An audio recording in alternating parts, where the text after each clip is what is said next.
The Index of Industrial Production, or IIP, is an important indicator of growth, but has been a nightmare for economists and often the target of jokes. Here's why. Let me pick one or two rogue items. First, digestive enzymes. This has a weight of just 0.22 in the index, but look at its growth.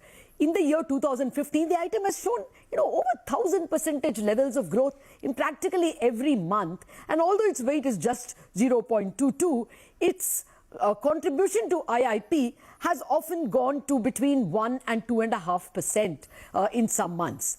Let me take closer to time, not 2015.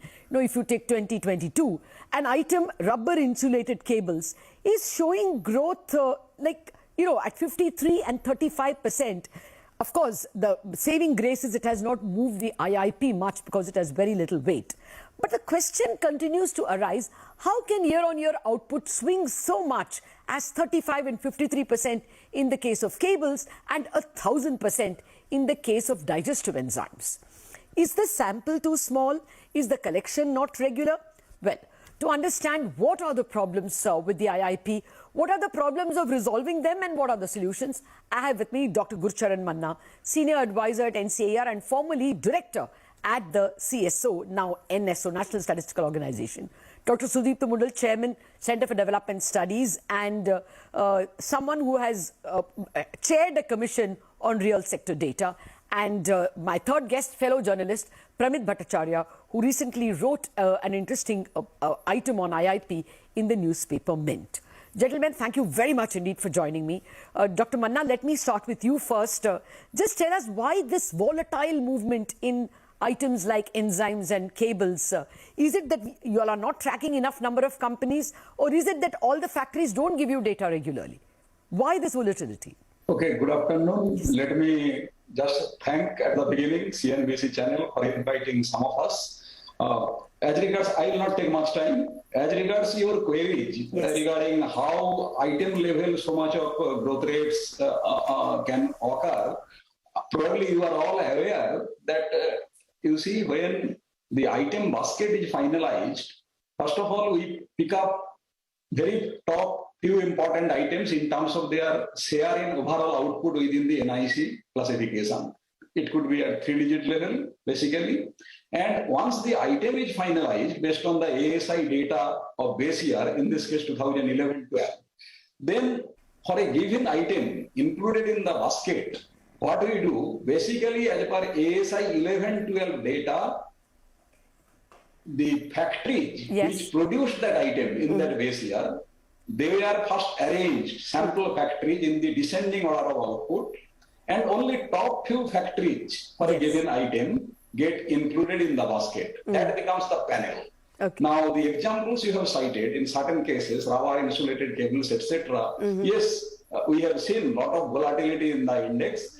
One primary reason could be, as per my view, that we don't have sufficient number of factories in the panel for not only for rubber insulated cable, it may happen with many other items. Since only small number of factories are reporting the production data, output data in a month-to-month basis, we are taking that as the total output of the selected factories in the current month, and we take the production relative as compared to the total contribution by those sample units in the base year. And that multiplied by weight, weighting, as per the weighting diagram, and we add it over the items, that gives the index. Okay. So, to be very specific, probably this type of volatility at the item level for certain items, particularly those with having significant weights in the weighting diagram, they could sometimes behave abnormally because of, I think, issue of representativeness of the item in terms of the number of factories included in the basket. So that is probably is creating the volatility. I will come back to the issue of data collection in just a minute. But Dr. Mundle, I wanted to ask you, why is it that IIP doesn't seem to move in sync with other indicators? Lately, we have seen a fairly decent rise in PMI manufacturing. I agree PMI is more like a yes-no data, whereas IIP measures actual volume of output. But nevertheless, exports did very well in the years 2021. we have seen several GST data, for instance. Many of them seem to show growth, whereas the IIP remains understating growth. Do you observe such an inconsistency? Do you agree with my point? Yes, Latha, you're absolutely right that the IIP has been out of sync with many other indicators, whether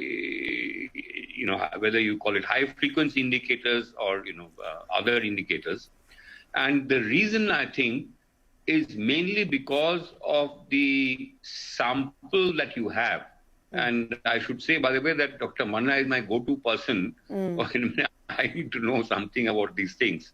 So I have very little to add to the problems that he has already highlighted. That if you have, very few observations in a sample of a particular kind, and as you just gave that example, that even though it is relatively low weight, you have some incredibly high growth rate in one observation, and that tilts the whole sample. So for a long time, actually, many of us, we don't really take the IIP very seriously. There you are. It's something that has needed a revamp for a long, long time. It's not being done, unfortunately, by the statistical authorities. So basically, it's now, as far as I'm concerned, a lost source of information in putting together our statistical picture of what's going on in the system. Pramit, you're more on my side. So if you can raise any other red flags with respect to IIP as an index. Yeah, so the data issues Dr. Manna has already highlighted. But the thing is that these are not new issues. These have been highlighted for the past 20 years. And starting from the Rangarajan Commission in 2001, reiterated in the Committee on Financial Sector Assessment from the Government of India and RBI in 2007-2009. Then you had an audit report from the National Statistical Commission in 2011. Then you had a standing committee asking former RBI statistician to investigate in 2012. Then you had another round of revisions and the Soumitra Chaudhary committee report in 2014. And then finally, Dr. Mundle headed that real sector statistics committee in 2018. So it is not just about the data collection itself, it is also about the statistical system's responsiveness to that feedback. And as Dr. Mundle also pointed out, that many people have stopped taking IIP seriously. But that feedback also, I think CSO and the Statistics Ministry has not taken very seriously, which is why we don't see enough of remedial measures, enough of validation, enough of coordination with other source agencies to improve this, or at least to prepare a document saying that this is the path to improvement. Maybe it will take 5 years, maybe it will take 10 years.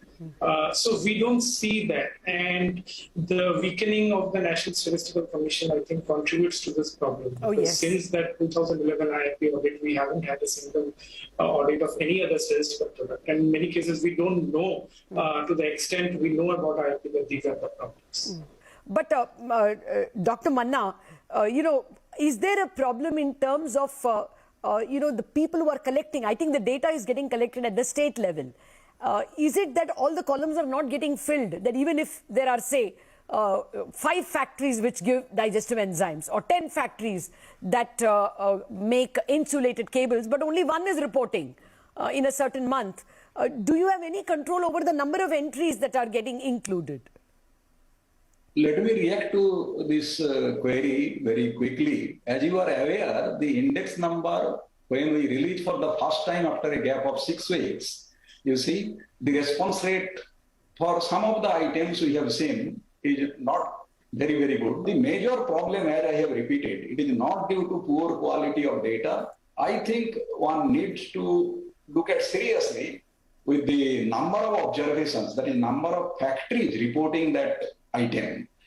In my view, that could one of the major reasons contributing to this kind of problem. But Dr. Manna, the question I was asking Dr. Mundle, the fact that IIP seems to indicate slower growth than other concurrent data. In fact, Neelkanth Mishra put out a report showing for over 10 years the IIP systematically showing industrial growth. I mean, if you only culled the industrial items from GDP, GVA that is, and you looked at it, then IIP is consistently 2 percentage points lower in terms of the industrial growth it indicates. That is something which is a long-standing problem according to that report. Would you agree? It's not in sync with other data.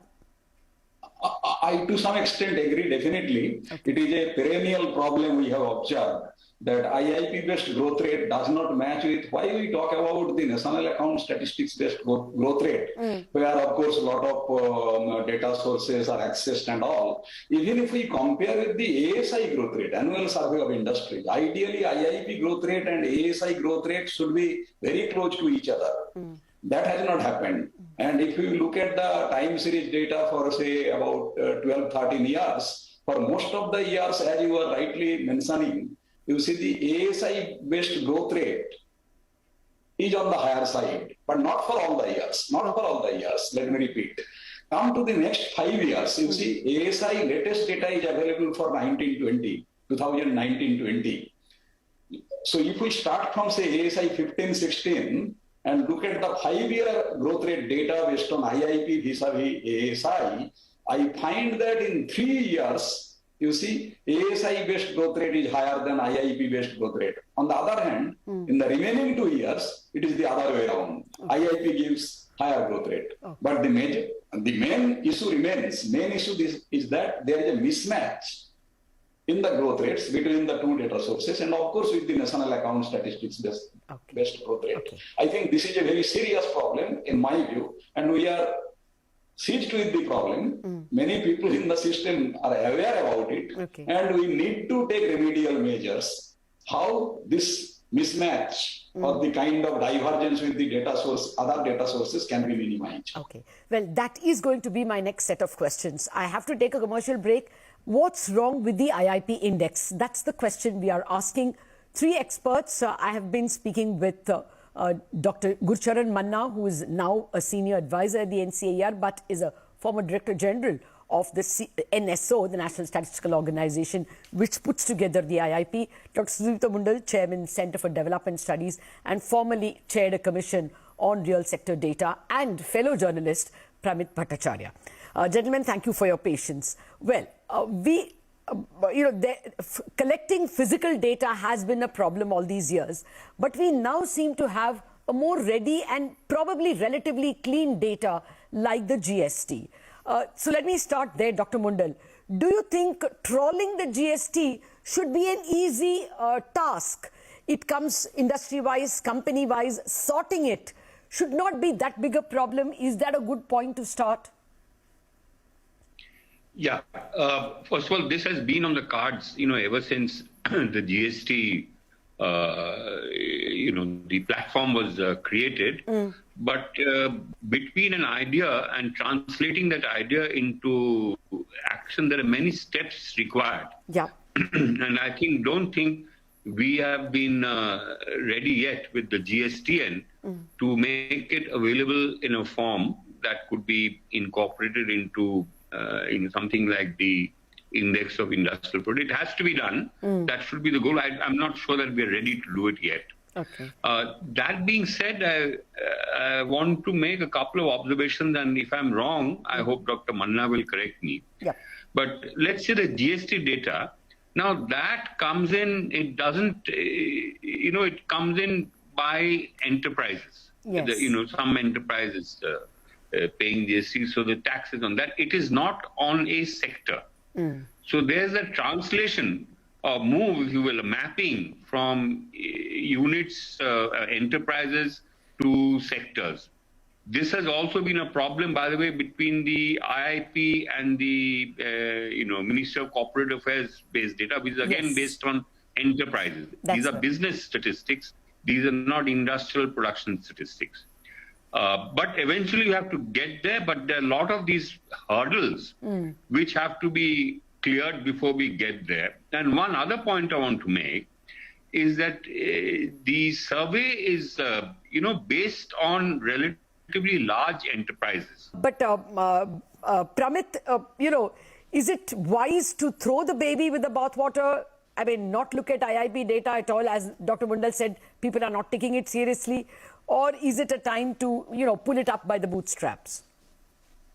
So regardless of whether you want to improve IIP or not, you will have to build a dynamic business register. It is required for it will help in improving IIP, of course, but more importantly, perhaps it will help in improving the national accounts. And if you see, there was an implicit sort of admission that even the National Accounts Division is not very happy with the IIP when they moved to the new cities, because one of the things that they did was to use listed firms' data for capturing manufacturing GPA instead of IIP for the first rounds, later replaced by the MCA21. And they said it was an improvement, which meant that they also knew that IIP was not easy to fix. And yes, ASI data, if it is used, and especially in a chain-based manner, with a larger sample, as Dr. Manna recommended, can help improve things. But the ASI frame itself has been questioned. And for the longest time, they have been saying that they're trying to map ASI and MCA21. Even that has been difficult. Yeah. So these problems remain. There are hurdles in making these databases talk to each other. But that has to happen. I mean, we need a business register where we know that this part is manufacturing, this part is services, even within an enterprise. And we have to find a way to map all these key economic databases. Only then we can actually utilize the value of these data sets efficiently. This again, from the Narayan Commission till now, various committees have consistently emphasized that we need a dynamic business register. Yeah. This project is ongoing. The GSTN is more interested in getting the money, not allowing anyone to escape the network, rather than, the fine details that economists and statisticians want. But it is a pity that we know nothing from the GSTN. We don't even know how much is services and manufacturing. I mean, can even an elementary categorization not be done? So 2 questions to you. One, should we completely overhaul and look only at tax data as a source of capturing production data? I think, yes, there is a necessity to look at the GSTN database, but whether that would really serve the purpose of IIP, as per the methodology what we are following now, I think that needs little re-examination. Okay. I think one needs to look at GSTN database carefully, whether this type of data is available. First point. Second, if GSTN database cannot be used because of its limitations, as per the existing methodology, you see, the immediate solution should be probably, I mean, it may not be a fine solution, but I think we need to take remedial measures to improve our existing product, which is very, very important. And IIP numbers, the quarterly growth rates, etc., as you are aware, these are even being used in the compilation of quarterly GDP estimates, particularly for unorganized sector. Given the importance of the IIP as a short-term growth for industrial production, the existing limitations, which we are pretty familiar with, need to be, this to be safeguarded, and we need to take remedial measures. Is it not possible to dynamically change the composition of the IIP, the number of products? I mean, do we have to wait for this 10-year program, and then after 10 years also it doesn't happen immediately? It takes a while before it kicks in. I can tell you something very simple. I don't think too many people are wearing saris these days. But I'm very sure in the textile category, saris will be taken into account, will be given a greater weight than perhaps jeans or, other attire for women. Can we have a more quicker change of the list of items which genuinely represent the country?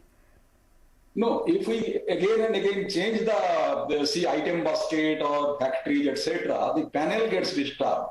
And once you change the item list, year to year, where is the data with you? ASI data comes much later.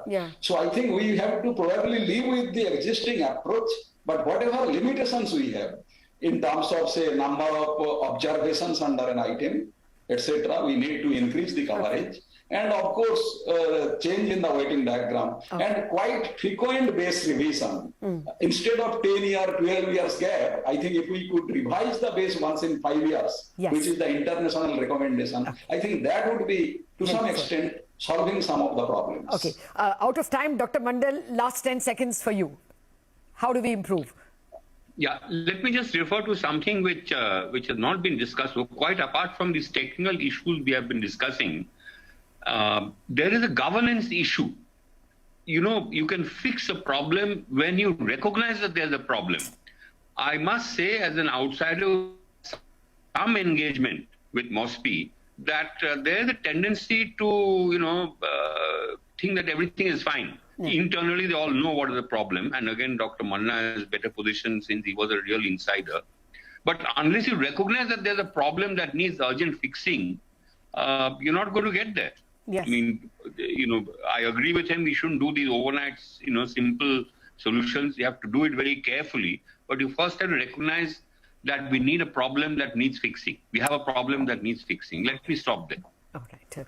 Take your point. Pramit, we will await more articles from you flagging off the problems in the IIP and other data that we use. Thank you very much, Pramit, Dr. Mundle and Dr. Manna. There is a recognition of the problems, but perhaps not by the authorities who need to change. And we await whether the IIP can be brought back to shape, or will it continue to be abandoned as an important indicator of economic growth. Wrap up on this edition of Indianomics. Thank you for watching.